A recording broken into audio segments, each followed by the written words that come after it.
তার জন্য হওয়ার পরে ফলের বীজগুলো আমরা ধুয়ে শুকিয়ে নেব।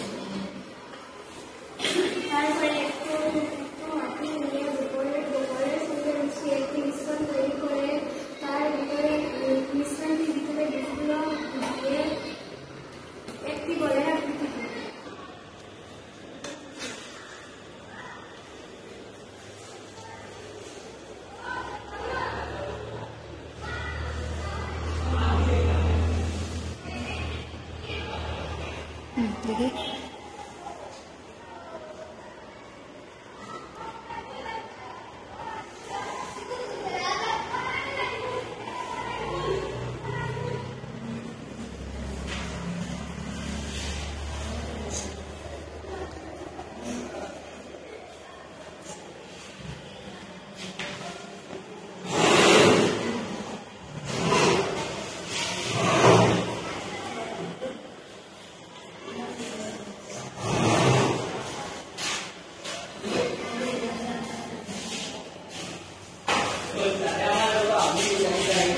এগুলো হলো বীজের বল, যেগুলি এখন শুকিয়ে নেওয়া হবে।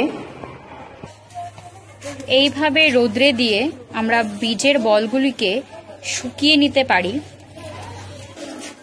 শুকিয়ে যাওয়া বীজগুলিকে আমরা অনেক দিনের জন্য নিজের কাছে রেখে দিতে পারি এবং যখন আমরা যে কোনো দিকে বাইরে ঘুরতে যাই বা যে কোনো জায়গায় আসা যাওয়ার সময় আমরা বীজগুলোকে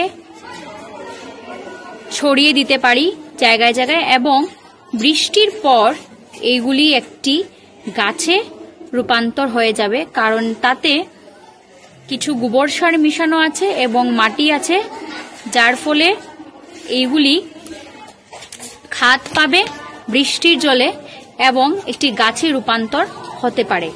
প্রত্যেকটি বাচ্চা স্কুলে যদি বছরে 100টা করেও এইভাবে বীজের বল বানিয়ে নেয়, তাহলে আমরা জীববৈচিত্র্য রক্ষা করার জন্য অনেকটাই এগিয়ে যেতে পারি।